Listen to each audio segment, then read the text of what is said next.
Hey, Bill, what are you doing? Oh, I'm having a ball.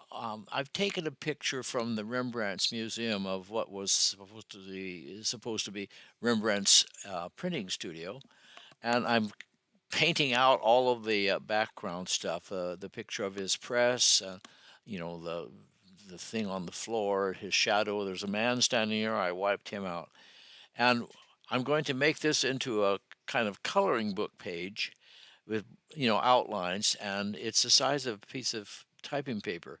And then on my 3D press, I'm going to make a silhouette shape of Rembrandt's press of just the surface of it, and that's to be painted. So they paint.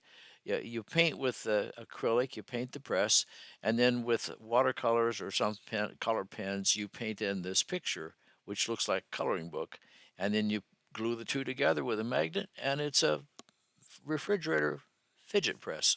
Interesting. Thanks for sharing. Oh, you're welcome. Anytime.